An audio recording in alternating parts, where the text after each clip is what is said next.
সুপ্রিয় শিক্ষার্থীবৃন্দ, আসসালামু আলাইকুম সবাইকে। প্রতিদিনের মতো আজকেও আমি তোমাদের সামনে হাজির হলাম। আজকে তোমাদের জন্য অ্যাকাউন্টিং ফর এনজিওস যে চ্যাপ্টার আছে সেখানে ব্যাংক রিকনসিলিয়েশন স্টেটমেন্টের সাজেশন 6 নিয়ে হাজির হলাম। তো আজকের সাজেশনটা সলভ করার আগে আমরা দেখব আজকের এই ক্লাসটি যাদের জন্য, তোমরা যারা বিবিএ অনার্স ফার্স্ট ইয়ার আছো বা BBS first course first year আছো, প্রিন্সিপালস অফ অ্যাকাউন্টিং সাবজেক্টে ব্যাংক রিকনসিলিয়েশন স্টেটমেন্টটা খুব ইম্পর্টেন্ট। বিবিএ ফোর্থ ইয়ারে অ্যাডভান্সড অ্যাকাউন্টিং 2 সেখানেও ব্যাংক রিকনসিলিয়েশন স্টেটমেন্টটা আছে। এমবিএ প্রিলিমিনারিতে accounting for public sector and NGO সাবজেক্টটিতে অ্যাকাউন্টিং ফর এনজিওস চ্যাপ্টারে ব্যাংক রিকনসিলিয়েশনটা খুব ইম্পর্টেন্ট। আজকে সাজেশন সলভ করব, তার আগে আমরা একটা বেসিক ক্লাস দেখব যেখানে ব্যাংক রিকনসিলিয়েশন স্টেটমেন্ট কাকে বলে এবং ব্যাংক রিকনসিলিয়েশন স্টেটমেন্টের চার্টগুলো কীরকম হয় বা ঘরগুলো কীরকম হয় সেগুলো নিয়ে আলোচনা করব। তো প্রথমে আমরা ব্যাংক রিকনসিলিয়েশন স্টেটমেন্ট বলতে আমরা কি বুঝি সেটা একটু খেয়াল করি সবাই। ব্যাংক রিকনসিলিয়েশন স্টেটমেন্ট যেটাকে ব্যাংক সমন্বয় বিবরণী বলে। তো ব্যাংক সমন্বয় বিবরণী এমন একটা বিবরণী যা ব্যাংকের রেকর্ড অনুযায়ী আমানতকারীর হিসাবের উদ্বৃত্ত থেকে আমানতকারীর রেকর্ড অনুযায়ী পার্থক্যের কারণ, দফা এবং অর্থের অঙ্ক প্রদর্শন করে। আমরা যদি আরও সহজভাবে বলি, ব্যাংক হিসাব ও নগদান হিসাবের জের মিলানোর জন্য প্রয়োজনীয় পদক্ষেপ গ্রহণ করে যে বিবরণী প্রস্তুত করা হয় তাকে ব্যাংক সমন্বয় বিবরণী বলে। তো এই ব্যাংক সমন্বয় বিবরণী করতে যে জিনিসগুলো জেনে রাখা ভালো, আমরা সেগুলো নিয়ে আলোচনা করব একটা বেসিক ক্লাসের মাধ্যমে। তো এখানে খেয়াল রাখতে হবে দুইটা পদ্ধতিতে ব্যাংক সমন্বয় বিবরণী করতে হয়। একটা হলো একক জের সংশোধন পদ্ধতি। তো একক জের সংশোধন পদ্ধতি কি এবং সেটার অঙ্ক আমরা প্রিভিয়াস ক্লাসে আলোচনা করছি। তারপরে এখানে জাস্ট বেসিকটা একটু আলোচনা করার দিচ্ছি তোমরা যেন বুঝতে সহজ হয়। একক জের সংশোধন পদ্ধতি কি? অঙ্ক শুরুতে শুধুমাত্র একটি জের থাকলে তাকে একক জের পদ্ধতি বলে। যেমন নগদান বই বা পাস বই অনুযায়ী ব্যাংক জমার উদ্বৃত্ত 20,500, এটা একটা কাল্পনিক সংখ্যা ধরছে। এরকম যদি শুধু একটা জের থাকে তাহলে ধরে নিতে হবে যে অঙ্কটা হলো একক জের সংশোধন পদ্ধতির অঙ্ক।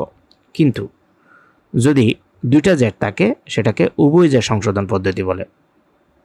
আমি যদি আরও একটু ক্লিয়ার করে বলি, যেই অঙ্কের শুরুতে দুটি জের থাকবে তাকে উভয় জের সংশোধন পদ্ধতি বলে। যেমন নগদান বই অনুযায়ী ব্যাংক জমার উদ্বৃত্ত আছে 20,500 টাকা এবং একই তারিখে পাস বই অনুযায়ী ব্যাংক জমার উদ্বৃত্ত থাকবে 6,000 টাকা। এরকম দুইটা জের থাকবে যেটা টাকার অ্যামাউন্ট সমান থাকবে না, গরমিল দেখা যাবে এবং কিছু গরমিলের কারণ দিবে। সে গরমিলের কারণগুলো সহকারে নিয়ে আমরা একটা বিবরণী তৈরি করব যেটাকে ব্যাংক সমন্বয় বিবরণী বলা হয়। তো একক জের সংশোধন পদ্ধতিতে এটা সনাতন পদ্ধতিও বলা হয়। এটা নিয়ে আমরা প্রিভিয়াস ক্লাসে অনেক কথা বলছি যে ডেবিট জের থাকলে এবং ক্রেডিট জের থাকলে কি হয়। ডেবিট জের থাকলে আমরা জানি যে পাস বই বাড়লে প্লাস হবে, পাস বই কমলে মাইনাস হবে, এবং ক্রেডিট জের থাকলে তার উল্টো বলতে পাস বই যদি বাড়ে সেক্ষেত্রে মাইনাস করে দিতে হবে এবং পাস বই যদি মাইনাস থাকে বা কম থাকে সেক্ষেত্রে প্লাস করে দিতে হবে। এখন এই ডেবিট জের ক্রেডিট জের চিনারও কিন্তু উপায় আছে। প্রশ্নে কিভাবে বুঝবা যে অঙ্কটা ডেবিট জেরের? যদি দেখো নগদান বই অনুযায়ী ব্যাংক জমা বা ব্যাংক বিবরণী অনুযায়ী ব্যাংক জমা অতিরিক্ত দেওয়া আছে তাহলে বুঝতে হবে অঙ্কটা ডেবিট জেরের। আর যদি নগদান বই অনুযায়ী ব্যাংক জমা অতিরিক্ত অথবা ব্যাংক বিবরণী অনুযায়ী ব্যাংক জমা দেওয়া থাকে তাহলে বুঝতে হবে ক্রেডিট জেরের। তো এগুলো নিয়ে আমরা প্রিভিয়াস ক্লাসগুলোতে কথা বলছি, সেজন্য আর এগুলো নিয়ে বিস্তারিত বলবো না। এরপরে আজকে আমরা যে পদ্ধতিটা করব সেটা হলো উভয় জের সংশোধন পদ্ধতি। সেটা নিয়ে মূলত আমরা কাজ করব। আমি পরবর্তী পেজে আসলাম। এখানে দেখো আলী এন্টারপ্রাইজের 2020 সালের 31শে ডিসেম্বর নগদান বই অনুযায়ী ব্যাংক জমার উদ্বৃত্ত 20,500 টাকা এবং ওই একই তারিখে বা ওই তারিখে ব্যাংক বিবরণী অনুযায়ী ব্যাংক জমার উদ্বৃত্ত 4,500। এরকম দুইটা জের যখন আছে অবশ্যই এটা হবে উভয় জের সংশোধন পদ্ধতি। তো উভয় জের সংশোধন পদ্ধতিতে আমরা কিভাবে গড়টা করবো একটু খেয়াল করো। প্রথমে কোম্পানির নাম লিখবো আলী এন্টারপ্রাইজ, ব্যাংক সমন্বয় বিবরণী, উভয় জের সংশোধন পদ্ধতি, এটা একটু লিখে দিব। তারপরে আমরা ডেটটা লিখব যেভাবে প্রশ্নের ডেট থাকে। আমি এখানে 2020 সাল আছে সেজন্য 2020 সালের 31শে ডিসেম্বর তারিখে প্রস্তুতকৃত। ঠিক আছে? তো এভাবে টি ফর্মে তুমি চাইলে গড় করতে পারো অথবা তুমি উপরে নিচে করেও করতে পারো। তো আমি টি ফর্মে দেখাচ্ছি। প্রথমে টি ফর্মে বাম পাশে বিবরণ এবং 2টা টাকার কলাম, বাম পাশে থাকবে নগদান বই অনুযায়ী ব্যাংক জমার উদ্বৃত্ত, যে 20,500 আছে সেটা লিখলাম। এর সাথে যোগ করব যে লেনদেনগুলো নগদান বইতে যোগ করা হয়নি বা কম লেখা হয়েছে। এরকম কোনো লেনদেন থাকলে ভুলের কারণের মধ্যে প্রশ্নের ভিতরে তুমি দেখবা এই জারগুলোর নিচে অনেকগুলো কারণ থাকে কেন গরমিল, সেগুলো যদি এমন হয় যে নগদান বইতে যোগ করা হয়নি বা কম লেখা হয়েছে তাহলে যোগ করব। আর যদি দেখো কারণগুলোর মধ্যে নগদান বইতে বিয়োগ করা হয়নি বা বেশি লেখা হয়েছে এরকম আইটেম থাকলে বিয়োগ করে দেব। ফাইনালি যোগ বিয়োগ করে একটা টাকার অ্যামাউন্ট আসবে, সেটার নাম দেব নগদান বইয়ের সংশোধিত ব্যাংক জমা। এবার আসো ডান পাশে পাস বই অনুযায়ী ব্যাংক জমার উদ্বৃত্ত, যেটা প্রশ্নে দেওয়া থাকবে সেটা ডান পাশে লিখব। ঠিক একইভাবে এখানেও এমন দফাগুলো আমরা যোগ করব যেগুলো যে লেনদেনগুলো পাস বইতে যোগ করা হয়নি বা কম লেখা হয়েছে। এরকম কোনো যদি আমরা ইনফরমেশন পাই বা কোনো ভুল পাই সেগুলো আমরা পাস বই অনুযায়ী ব্যাংক জমার উদ্বৃত্তর নিচে কি করব, যোগ করব। আর বিয়োগ করব কোনগুলো, যে লেনদেনগুলো পাস বইতে বিয়োগ করা হয়নি বা বেশি লেখা হয়েছে সেগুলো বিয়োগ করব। ফাইনালি যোগ বিয়োগ করে যে অ্যান্সার আসবে সেটার নাম দেব পাস বইয়ের সংশোধিত ব্যাংক জমা। এখানে খেয়াল করবা নগদান বইয়ের সংশোধিত ব্যাংক জমার সাথে পাস বইয়ের সংশোধিত ব্যাংক জমা অবশ্যই মিলে যাবে। সেজন্য এটা একটা আধুনিক পদ্ধতি এবং একটা বৈজ্ঞানিক পদ্ধতি। ব্যাংক সমন্বয় বিবরণীর উভয়জার পদ্ধতি হলো বৈজ্ঞানিক পদ্ধতি, এটা মিলে যাবে। তাহলে আমাদের সারমর্ম হলো কি, উভয়জার সংশোধন পদ্ধতিতে যেই নগদান বই অনুযায়ী ব্যাংক জমার উদ্বৃত্তের সাথে এমন দফাগুলো যোগ হবে যেগুলো নগদান বইতে যোগ করা হয় না বা কম লেখা হয়েছে, এবং যে লেনদেনগুলো বিয়োগ করা হয় না বা বেশি লেখা হয়েছে সেগুলো বিয়োগ করব। ঠিক একইভাবে পাস বইয়ের ব্যাংক জমার উদ্বৃত্তের সাথে আমরা সেই দফাগুলো যোগ করব যে লেনদেনগুলো পাস বইতে যোগ করা হয় না বা কম লেখা হয়েছে, এবং বিয়োগ করব যে লেনদেনগুলো পাস বইতে বিয়োগ করা হয়নি বা বেশি লেখা হয়েছে। ফাইনালি উভয়জারে মিলে যাবে নগদান বইয়ের সংশোধিত ব্যাংক জমার সাথে পাস বইয়ের সংশোধিত ব্যাংক জমা। এখন যেহেতু আমরা অঙ্কগুলো ইংলিশে করব, আমরা পরবর্তী পেজে এই জিনিসগুলোকে একটা ট্যাবলের মাধ্যমে ইংলিশে উপস্থাপন করব। Rules of bank statement, double balance correction method অর্থাৎ দ্বৈত জ্যা সংশোধন পদ্ধতি।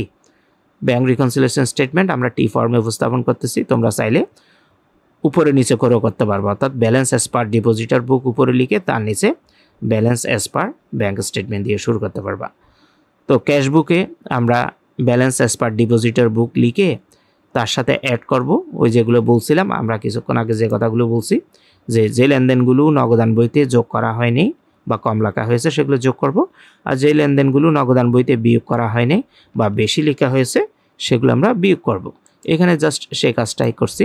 অ্যাডের মধ্যে notes receivable collected by bank, অর্থাৎ ব্যাংক কর্তৃক প্রাপ্য বিল আদায় হয়েছে কিন্তু ক্যাশবুকে লেখা হয়নি, সেজন্য এটাকে যোগ করে দিব।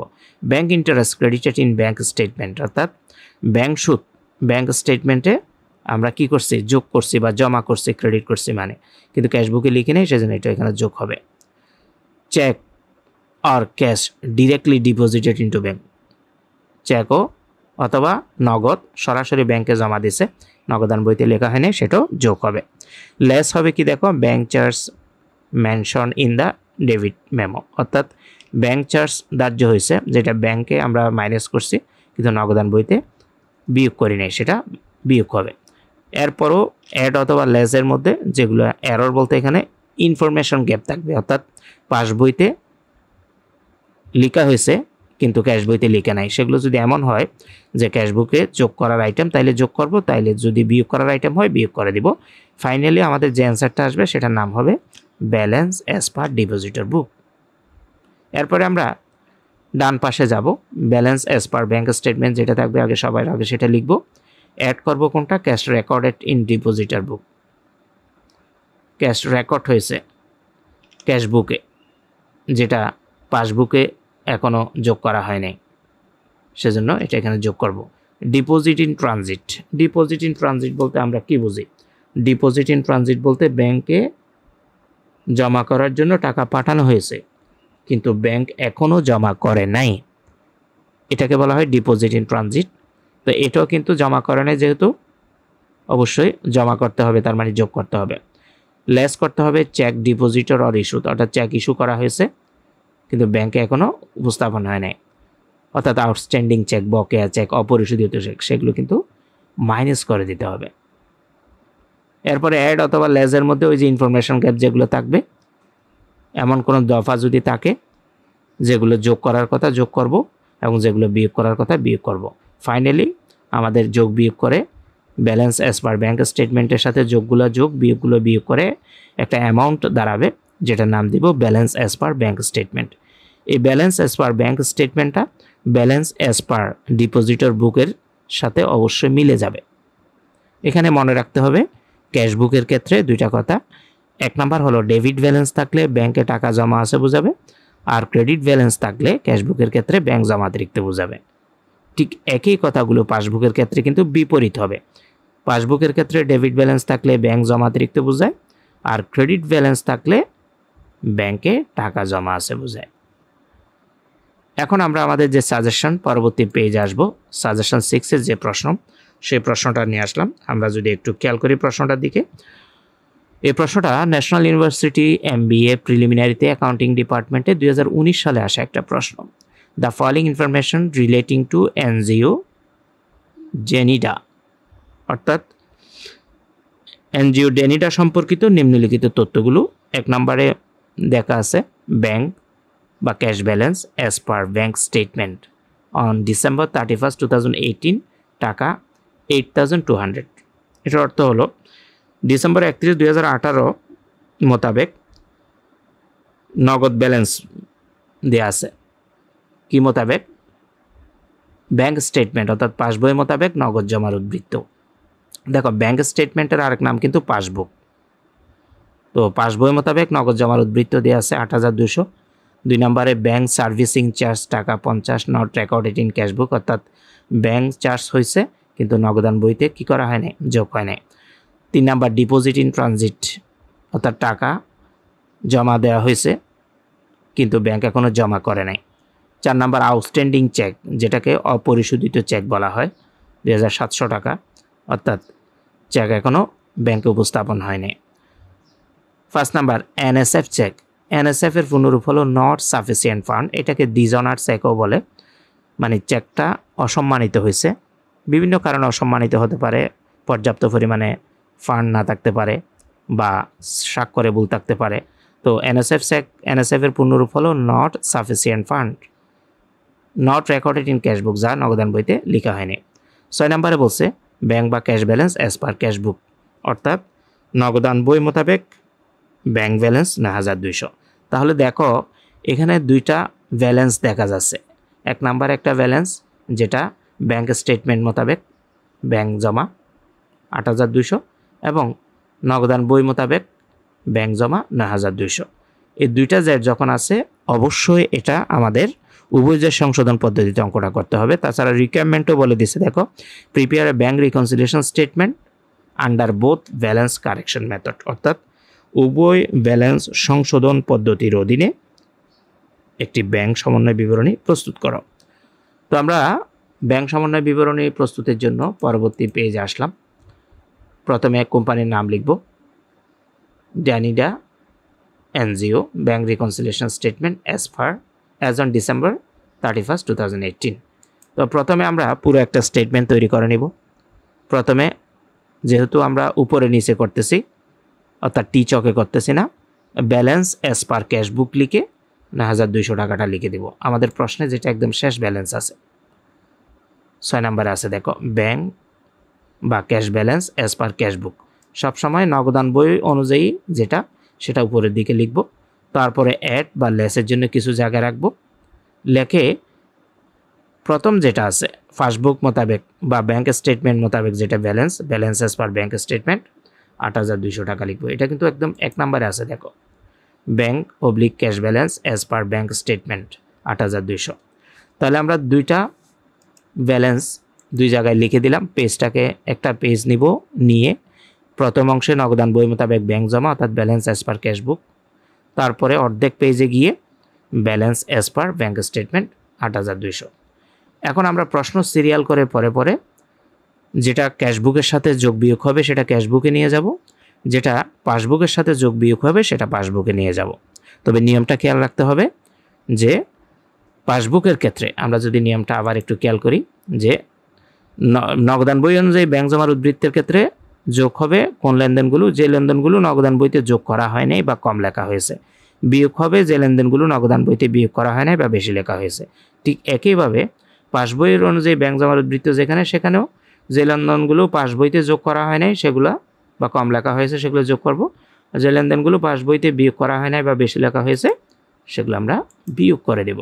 যেমন 2 নম্বরে আমরা যদি দেখি ব্যাংক সার্ভিসিং চার্জ টাকা 50 not recorded in the cashbook. Bank বিভিন্ন সেবা বাবদ সার্ভিস চার্জ ধার্য করছে, খরচ করছে, কিন্তু নগদান বইতে সেটা লেখা হয়নি। এখন আমরা নগদান বইতে সেটা মাইনাস করে দেব, কারণ সেটা ক্যাশবুকে তারা মাইনাস করছিল, নগদান বইতে মাইনাস করে নাই। সেজন্য আমরা ওই লেসের এখানে 1 নম্বরে ব্যাংক সার্ভিসিং চার্জ 50 টাকা লিখে দিলাম। আমরা যদি পরের প্রশ্ন দেখি, ডিপোজিট ইন ট্রানজিট টাকা 3100। ডিপোজিট ইন ট্রানজিট বলতে আমরা কি বলছি, ব্যাংকে জমা করার জন্য টাকা পাঠানো হয়েছে কিন্তু ব্যাংক এখনও জমা করেনি, তার মানে ব্যাংক এখন জমা করব। অর্থাৎ আমরা পাসবুকের যেখানে আছে সেখানে এই যে balance as per bank statement বা পাসবুকের যেটা 8200 ব্যালেন্স, সেখানে এসে এটা যোগ করব, কারণ এটা পাসবুকে যোগ করা হয়নি। ডিপোজিট ইন ট্রানজিট বলতে টাকা পাঠানো হয়েছে জমা করার জন্য, বাট ব্যাংক জমা করেনি, সেজন্য এখানে অ্যাডের মধ্যে যোগ করে দেব। আমরা যদি পরের ইনফরমেশনটা দেখি, 4 নম্বরে বলছে outstanding cheque. Outstanding cheque 2700। Outstanding চেকের অর্থ হলো বকেয়া চেক বা অপরিশোধিত চেক। তো অপরিশোধিত চেক কি করব, অবশ্যই আমরা পরিশোধ করে দেব। সেজন্য ব্যাংক স্টেটমেন্ট ওইখান থেকে এটা মাইনাস করে দেব, লেস আউটস্ট্যান্ডিং চেক 2700 টাকা। এরপরে যদি আমরা দেখি 1 number NSF cheque. NSF cheque বলতে আমরা কি বুঝি, নট সাফিসিয়েন্ট মান্ড, অর্থাৎ পর্যাপ্ত পরিমাণে টাকা নাই ব্যাংকে, সেজন্য চেকটা প্রত্যাঘাত হয়েছে।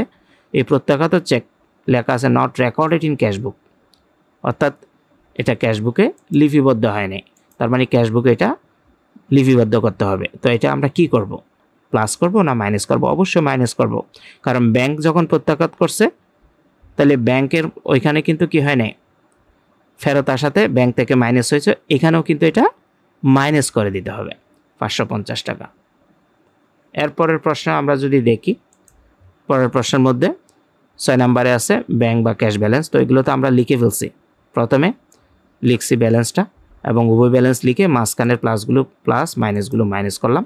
এখন আমাদের যোগ বিয়োগের পালা। আমরা যদি প্রথমে খেয়াল করি যে ব্যালেন্স অ্যাজ পার ক্যাশবুকের এখানে অ্যাডের কোনো দফা নাই, মানে যোগ হবে এরকম কোনো দফা নাই, সেজন্য 0। 9200 সাথে 0 যোগ করলে 9200 নামবে। তারপরে বিয়োগ করার আইটেম একটা 50, একটা 550, দুটোটা 600। এটাকে ব্র্যাকেটে রাখবো, হিসাব বিজ্ঞানে বিয়োগ মানে ব্র্যাকেট বুঝে। 9200 থেকে 600 যদি তুমি মাইনাস করো 8600 টাকা নামবে, এটাই হবে কারেক্টেড ব্যালেন্স, অর্থাৎ সংশোধিত জের। দেখো এই পাসবই নগদান বই মোতাবেক ব্যাংক জমার কারেক্টেড ব্যালেন্স 8600 নামছে। এখন আমরা দেখব যে পাসবই মোতাবেক ব্যাংক জমার যেটা যে balance as per bank statement 8200 সাথে যেটা ডিপোজিট ইন ট্রানজিট যোগ আছে যোগ করলাম, 8200 প্লাস 3100 11300। তার থেকে আউটস্ট্যান্ডিং চেক যেটা 2700 মাইনাস করে দিলে কিন্তু 8600 টাকা মিলে যাচ্ছে। কারেক্টেড ব্যালেন্স যেটা ব্যাংক স্টেটমেন্ট মোতাবেক 8600 এবং ক্যাশবুক মোতাবেকও কারেক্টেড ব্যালেন্স 8600। তো প্রথমে বলছিলাম উভয় জের সংশোধন পদ্ধতিতে অবশ্যই ফাইনালি যে দুইটা জের বের হবে সে দুইটা জের মিলে যাবে, সেজন্য এটা আধুনিক এবং বৈজ্ঞানিক পদ্ধতি বলা হয়। তো এই ছিল আমাদের আজকের ক্লাস। আমাদের ক্লাসগুলো ভালো লাগলে অবশ্যই লাইক কমেন্ট শেয়ার করবে। চ্যানেলটাতে নতুন হয়ে থাকলে চ্যানেলটা সাবস্ক্রাইব করে রাখবো, অলরেডি সাবস্ক্রাইব করলে অসংখ্য ধন্যবাদ। সবার প্রতি শুভকামনা রইল। আসসালামু আলাইকুম ওয়া রাহমাতুল্লাহি ওয়া বারাকাতুহু।